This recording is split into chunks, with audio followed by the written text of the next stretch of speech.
刚才你晕倒了。 Cerita dikanjut, tetapi sebelum kanjut, Mimin mengucapin terima kasih buat nama-nama berikut karena akhirnya 2 video tayang. Jangan lupa like dan share buat dukung Mimin dan biar durasinya mantul. Makasih support lebih dari kalian. Kuilah, gak usah pakai lama-lama lagi, kita kanjutkan perjalanannya. Kuilah. Cerita dikanjut di mana Lindong telah membuktikan kemampuannya di hadapan para anggota dan tetua klan Gu. Pertarungan antara Lindong dan Mo Tao berakhir jauh lebih cepat dari dugaan semua orang. Dengan begitu, ketika kerumunan masih menunggu bentrokan sengit berikutnya, hasilnya sudah ditentukan. Mo Tao berdiri dengan wajah pucat sementara Lindong tetap tenang seolah semua itu memang sudah seharusnya terjadi. Guyan, Guya, dan rombongan klan Gu tidak terlalu terjekut karena sejak berada di tingkat 9 Nirwana, kemampuan tempur Lindong sudah melampaui banyak orang. Kini setelah Lindong menembus tingkat kehidupan mendalam, semakin sedikit yang mampu menandingi Lindong. Mo Tao memang kuat, bahkan berada di puncak tahap awal kehidupan mendalam, tetapi sejak awal Mo Tao meremehkan lawannya. Dengan begitu, sepanjang pertarungan justru Mo Tao yang terus ditekan dan dikendalikan. Guling dan para tetua klan Gu dapat melihat dengan jelas bahwa sejak awal hingga akhir, Lindong benar-benar berada di posisi dominan. Karena itu, mereka terpaksa mengakui bahwa penilaian mereka sebelumnya memang keliru. Gu Mengki pun segera menyadari bahwa kemampuan sejati Lindong memang jauh melampaui apa yang tampak di permukaan. Namun meskipun begitu, Mo Tao pada saat ini tidak terima begitu saja. Dengan nada tertekan, Mo Tao berdalih bahwa kekalahannya hanya karena kurang waspada. Menanggapi hal itu, Guyan segera mengingatkan bahwa aturan ditetapkan oleh Mo Tao sendiri, sehingga jika Mo Tao mengingkari, nama baik sektenya akan tercoreng. Ucapan itu seketika membuat Mo Tao terdiam, terlebih ketika para murid klan Gu memalingkan wajah saat Mo Tao menatap mereka. Mo Tao kemudian mempertanyakan keputusan klan Gu yang hendak menjadikan orang luar seperti Lindong sebagai penolong eksternal. Gu Mengki pun menjawab dengan tenang bahwa siapapun yang lebih kuat tentu lebih layak membantu klan Gu. Karena hasil pertarungan sudah jelas, maka keputusan pun mengikuti hasil tersebut. Meskipun begitu, Gu Mengki tetap menjaga sopan santun dengan mempersilahkan Mo Tao tinggal sebagai tamu terhormat selama pertemuan bela diri berlangsung. Walaupun terpaksa menahan amarah, Mo Tao menyindir bahwa pertemuan bela diri tidak akan semudah pertarungan barusan. Namun Guyan kembali mengingatkan bahwa aturan tadi juga dibuat oleh Mo Tao sendiri. Dengan begitu, maka sindiran itu justru berbalik menjadi tamparan bagi Mo Tao. Iyalah, lu ribut begitu sama Lindong aja kalah lu, apalagi di sono lu.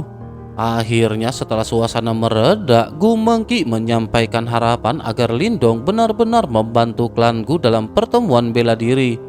Lindong pun menjawab dengan lugas bahwa kedatangannya atas undangan Guyan adalah sebuah kesepakatan. Dengan begitu, selama syaratnya dipenuhi, Lindong akan berusaha sekuat tenaga. Ketika Gu Mengki menanyakan syarat tersebut, Lindong menyebut 1 kuota untuk memasuki menara kekacauan.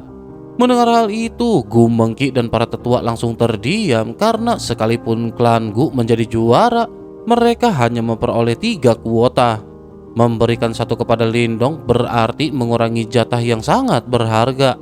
Gu Mengki pun mencoba menawarkan harta lain seperti pil seni bela diri atau pusaka roh, namun Lindong tetap bersikukuh. Bagi Lindong, ini adalah pertukaran yang sangat adil. Lindong membantu klan Gu merebut gelar juara dan sebagai imbalannya Lindong memperoleh 1 kuota tersebut. Oleh karena itu, jika tidak disepakati, Lindong memilih untuk mantog.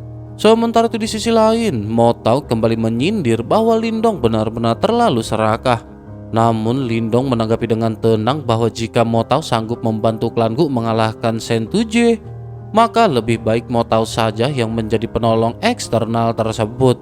Nama Shen Tuje membuat Mo Tao terdiam karena semua orang tahu bahwa Shen Tuje adalah sosok terkuat di antara generasi muda wilayah Laut Angin Surga. Sosok ini juga merupakan sosok yang hampir tak tertandingi. Menanggapi hal itu, pada akhirnya Mo Tao segera bertanya apakah benar Lindong yakin bisa merebut posisi juara di tangan Shen Tuje. Lindong pun menjawab bahwa peluang Lindong ada 50%. Jawaban itu membuat banyak orang tercengang, bahkan Motau meledek karena menganggapnya omong kosong. Namun Lindong tetap tenang dan menyerahkan keputusan kepada klan Gu. Guyan kemudian membujuk Gu Mengki dengan alasan bahwa tanpa juara, klan Gu tidak akan memperoleh satu kuota pun. Selain itu, jika gagal, klan Gu tidak kehilangan apa-apa karena Lindong tidak meminta imbalan lain. Akhirnya, Gu Mengki memutuskan untuk menunda jawaban dan akan memberikan keputusan sebelum pertemuan bela diri dimulai. Lindong pun menyetujui, namun dengan tegas menyatakan bahwa jika hingga awal pertemuan belum ada jawaban pasti, Lindong akan segera pergi. Sikap tegas dan keras kelapa itu membuat Gu Mengki menyadari bahwa berurusan dengan Lindong bukanlah perkara mudah. Tetapi justru karena itulah harapan klan Gu mungkin benar-benar terletak pada pemuda tersebut. Pertemuan 5 klan menjadi peristiwa besar di wilayah tersebut. Dengan begitu, pulau perkumpulan bela diri dipenuhi para ahli dari berbagai penjuru. Suasana menjadi meriah dan penuh wibawa karena dari pertemuan itu tampak jelas kekuatan 5 klan besar yang menguasai wilayah tersebut. Namun di tengah keramaian itu, Lindong justru memilih mengurung diri di kediaman yang disediakan klan Gu. Lindong memanfaatkan waktu untuk menstabilkan kekuatannya setelah terobosan besar yang membuat Yuan Power miliknya masih terasa belum sepenuhnya padat. Klan Gu memperlakukannya dengan sangat baik, bahkan Guya ditugaskan khusus untuk melayani kebutuhan Lindong. Ia juga memberi Lindong 20.000 pil Suan Yuan untuk membantu pelatihan. Lindong menerima semuanya tanpa ragu, tetapi hati Lindong tetap tenang. Bagi Lindong, semua itu tidak ada artinya jika klan Gu tidak bersedia memberikan satu kuota memasuki menara kekacauan. Singkat cerita, waktu berlalu selama 5 hari dan hari pertemuan bela diri akhirnya tiba. Di dalam kamar yang sunyi, ratusan pil Suan Yuan melayang mengelilingi Lindong. Energi murni serta untayan ki kehidupan mengalir deras memasuki tubuh Lindong. Satu persatu pil berubah menjadi debu setelah energinya terserap habis. Ketika pil terakhir lenyap, Lindong membuka mata dengan kilatan tajam yang segera menghilang. Tak lama kemudian, Guyan datang dan memberitahu bahwa Gu Mengki memanggil Lindong ke ruang diskusi. Lindong langsung memahami bahwa keputusan klan Gu akan segera ditentukan. Jika jawaban mereka tidak memuaskan, Lindong harus mempertimbangkan langkah lain. Meskipun kesempatan memperbaiki jimat batu di menara kekacauan sangat sulit diperoleh. Di dalam perjalanan, Guya dengan suara pelan menyampaikan bahwa jika klan Gu tidak mampu memenuhi permintaan Lindong, sebaiknya Lindong tetap berpegang pada keputusannya sendiri. Lindong pun tersenyum dan mengangguk dan merasa tersentuh oleh ketulusan Guya. Sesampainya di aula besar, suasana pada saat ini terasa serius. Para tetua dan generasi muda klan Gu telah berkumpul di tempat tersebut. Di kursi utama duduk Gu Shou, seorang tetua berjubah coklat dengan kekuatan pada tingkat kehidupan mendalam sempurna. Di sampingnya berdiri Gu Yuntian, jenius muda klan Gu yang tampak pucat karena terluka berat. Gu Shou menyambut Lindong dengan ramah, tetapi langsung menyinggung soal kuota memasuki menara kekacauan yang sangat berharga bagi klan. Gu Shou menanyakan apakah Lindong bersedia mengubah permintaannya. Namun Lindong dengan tenang menyatakan bahwa Lindong hanya menginginkan satu kuota dan tidak membutuhkan hal lain. Suasana aula menjadi gaduh karena beberapa anggota merasa tidak senang. Selanjutnya Lindong bertanya dengan tenang berapa besar peluang klan Gu menjadi juara. Setelah ragu sejenak, Gu Shou mengakui bahwa peluang mereka bahkan tidak mencapai 20%. Lindong kemudian menyampaikan bahwa jika klan Gu tidak mampu menjadi juara, maka mereka sama sekali tidak akan mendapatkan hak memasuki menara kekacauan. Oleh sebab itu, memperdebatkan pemberian kuota sebelum kemenangan diraih terasa terlalu dini. Perkataan itu memicu kemarahan sebagian anggota, tetapi Gu Shou mengakui bahwa ucapan Lindong adalah kenyataan. Gu Shou kemudian menanyakan kebenaran kabar bahwa Lindong memiliki peluang 50% untuk mengalahkan Shen Tuje. Di bawah tatapan penuh keraguan, Lindong dengan tenang akhirnya mengangguk. Mendengar jawaban itu, Gu Shou mengeluarkan token perintah emas sebagai tanda pembantu eksternal klan Gu. Namun sebelum menyerahkannya, Gu Shou melepaskan tekanan Yuan Power yang sangat kuat untuk menguji kemampuan Lindong. Tekanan itu membuat banyak anggota kesulitan bergerak. Di tengah tekanan dahsyat tersebut, Lindong pada saat ini tetap tenang. Dengan langkah mantap, Lindong pada akhirnya berjalan maju. Setiap langkahnya terdengar berat, tetapi tidak ada tanda keraguan. Tekanan dari seorang ahli tingkat kehidupan mendalam sempurna sama sekali tidak mampu menekan Lindong. Akhirnya Lindong berdiri di hadapan Gu Shou lalu tersenyum tipis menerima token emas tersebut. Dengan penuh keyakinan, Lindong menyatakan bahwa kerjasama mereka akan dimulai. Mata Gu Shou berbinar tajam ketika melihat Lindong dengan tenang mengambil tanda perintah emas di tangannya.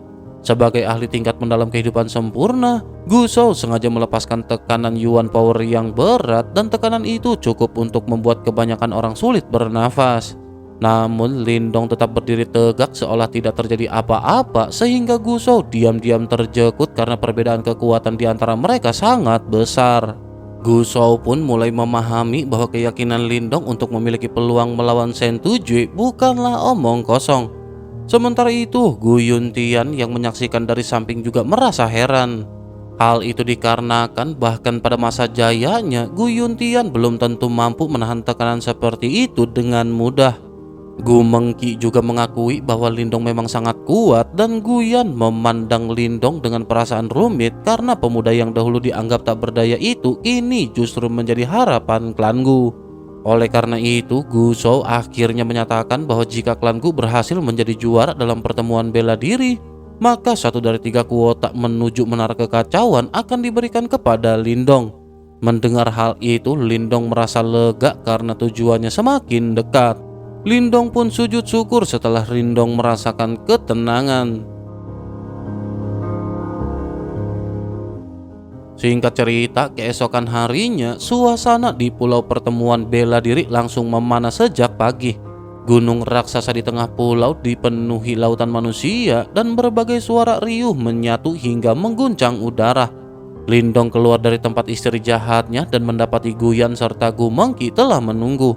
Gu Mengki kemudian menjelaskan bahwa setiap klan harus mengirim 3 wakil dan untuk klan Gu yang bertanding adalah Lindong, Gu Yan, dan Gu Mengki. Lindong sempat terjekut tetapi kemudian menyetujui untuk bekerja sama demi tujuan bersama.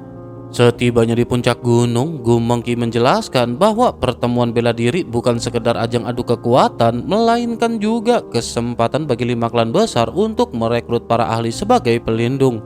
Dengan demikian, banyak praktisi kuat berusaha menarik perhatian karena dukungan klan besar sangat menguntungkan di Laut Iblis Kekacauan.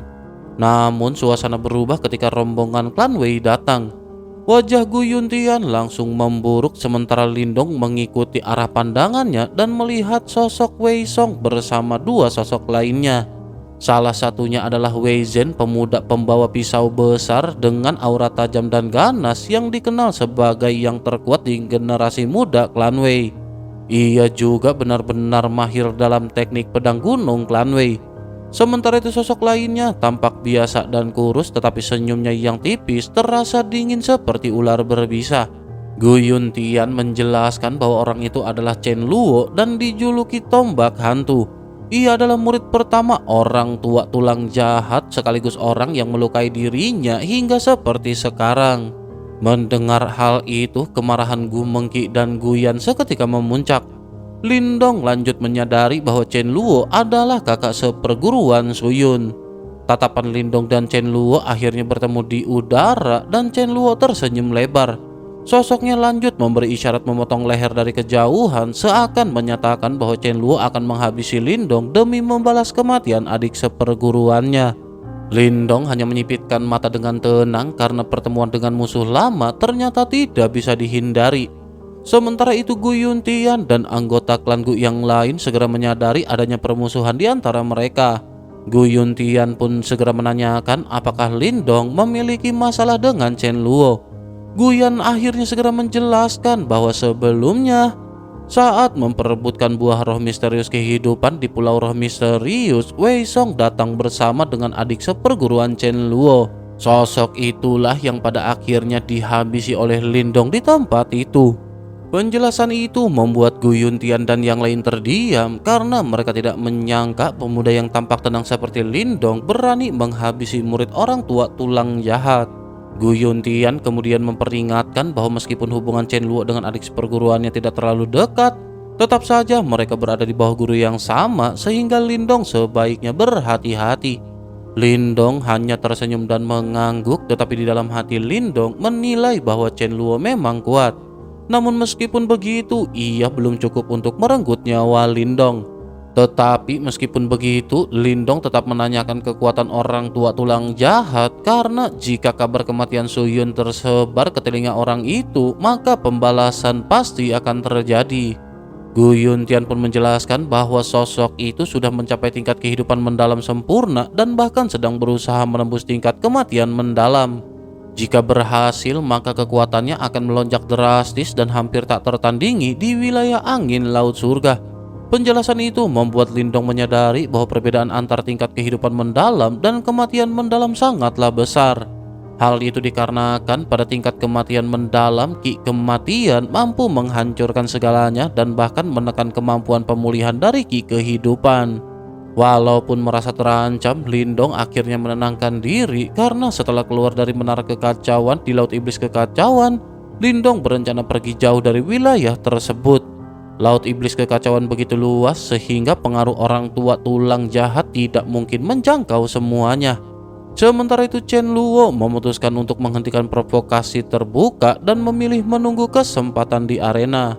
Wei Zhen juga mencoba menenangkan Chen Luo dengan mengatakan bahwa Lindong tidak akan bisa melarikan diri.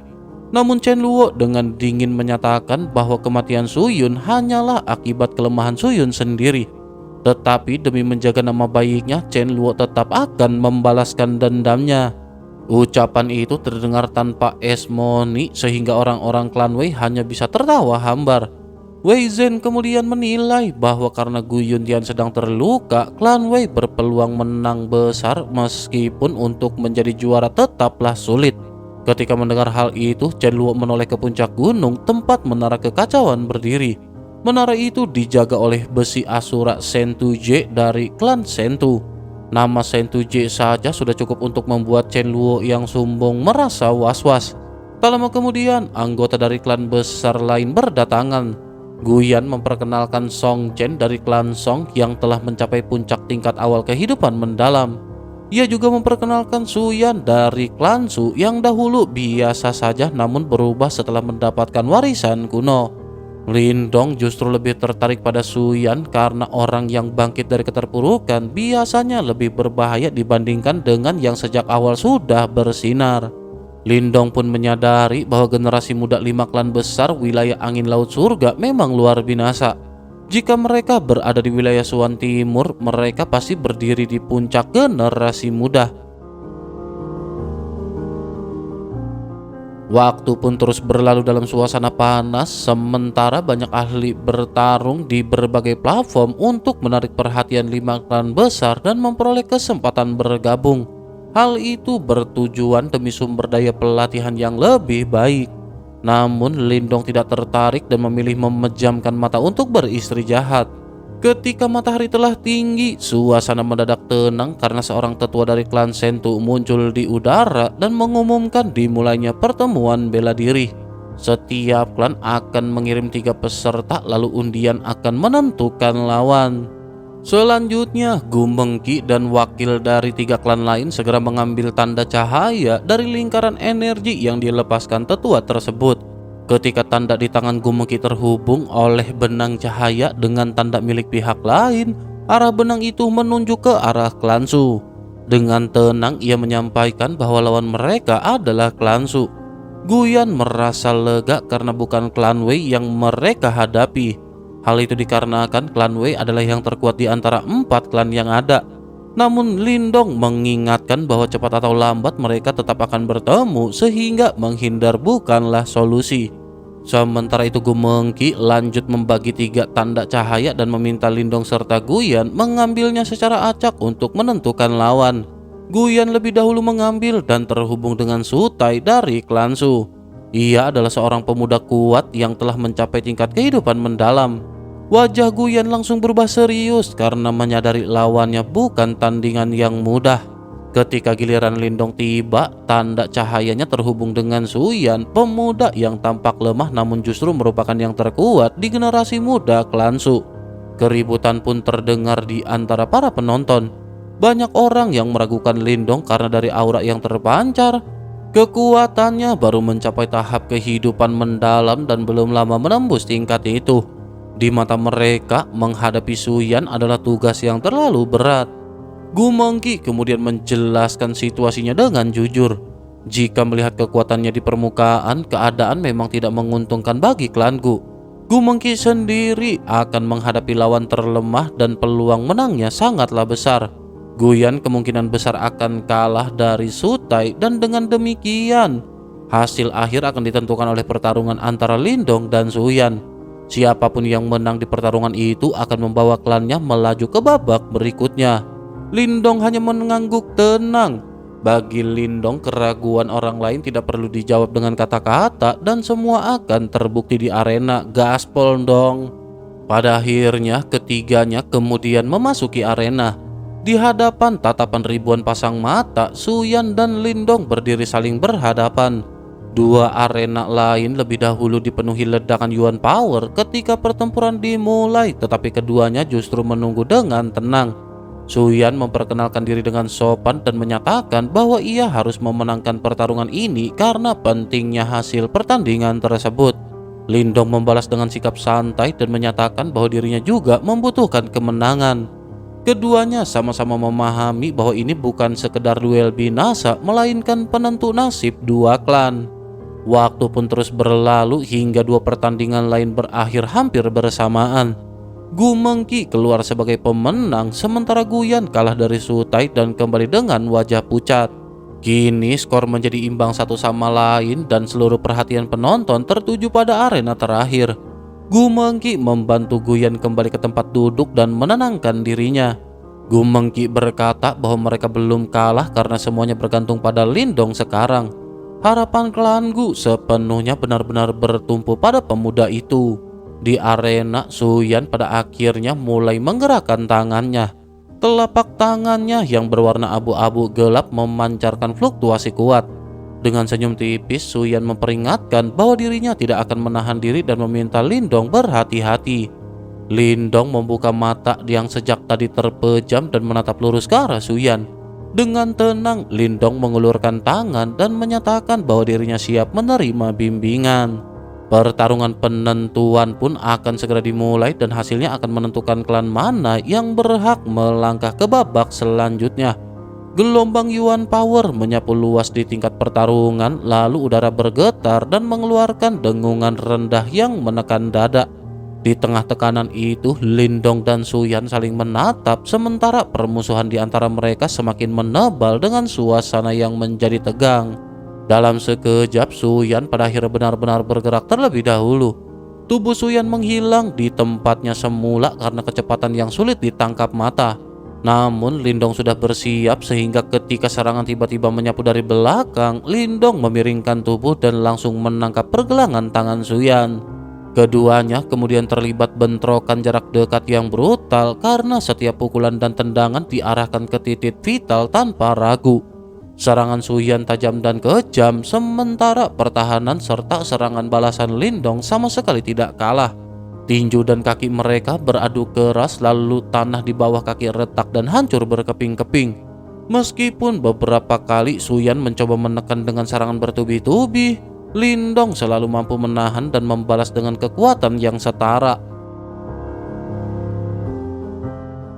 Pertukaran itu membuat para penonton menahan nafas karena jelas terlihat bahwa keduanya memiliki pengalaman tempur yang sangat kaya dan tidak ada satupun yang menunjukkan tanda-tanda gentar. Di sisi klan Gu, Gu Yuntian mulai merasa sedikit lega karena Lindong mampu berdiri sejajar dengan Suyan. Namun Gu Mengki menyadari bahwa pertarungan baru saja dimulai dan kartu truf Suyan belum dikeluarkan. Dengan begitu, maka hasil akhirnya benar-benar masih belum bisa ditebak. Di udara, Suyan mengakui bahwa Lindong memang pantas menjadi wakil klan Gu, tetapi Suyan juga menegaskan bahwa kemenangan tetap akan menjadi miliknya. Setelah itu cahaya abu-abu gelap mengalir di lengan Suyan, lalu teknik tangan iblis hitam dikeluarkan. Lapisan energi kelabu menutupi tangan Suyan, kemudian paku-paku tulang tajam tumbuh di permukaannya hingga lengan itu tampak seperti lengan iblis yang mengandung daya hancur mengerikan. Suyan kembali menyerang dengan pukulan yang membawa gelombang Yuan Power seperti badai. Namun Lindong memanggil batang pohon hitam raksasa dan mengayunkannya untuk menahan tinju tersebut. Benturan keras terdengar seperti logam beradu, lalu gelombang energi menyebar dan tanah retak semakin dalam. Suyan tidak mundur, bahkan terus mendekat dan menghujani Lindong dengan pukulan beruntun. Sementara itu Lindong memilih menghadapi langsung karena menyadari bahwa mundur sedikit saja akan membuatnya ditekan tanpa adanya celah. Keduanya terus bertukar serangan dalam jarak dekat dan setiap benturan memunculkan percikan serta gelombang kejut yang membuat tingkat pertarungan semakin hancur. Setelah bentrokan keras lainnya, mereka pada akhirnya sama-sama terdorong mundur, tetapi belum ada yang benar-benar unggul. Suyan kemudian mengeluarkan jurus lanjutan, yakni tangan iblis hitam pengikis tulang. Cahaya kelabu yang mengandung daya erosi dahsyat seketika melesat ke arah Lindong. Akan tetapi Lindong membalas dengan tangan surgawi kesunyian agung sehingga telapak tangan raksasa muncul dan menghantam serangan tersebut.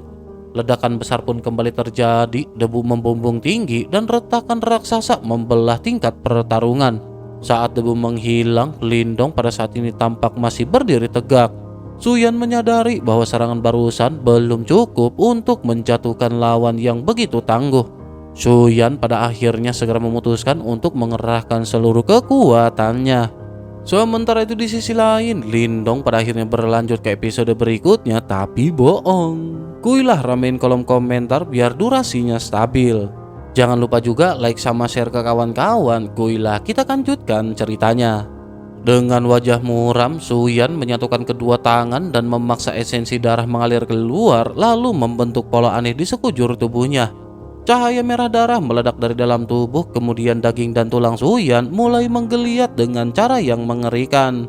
Akhirnya di bawah tatapan tegang semua orang, Suyan mengaktifkan tubuh abadi iblis hitam dan aura yang jauh lebih berbahaya pun menyelimuti seluruh tingkat pertarungan.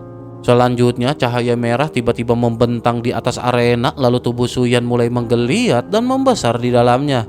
Suara daging yang terkoyak dan tersambung kembali terdengar tajam sehingga banyak orang yang memahami kemampuan Suyan langsung berubah muram.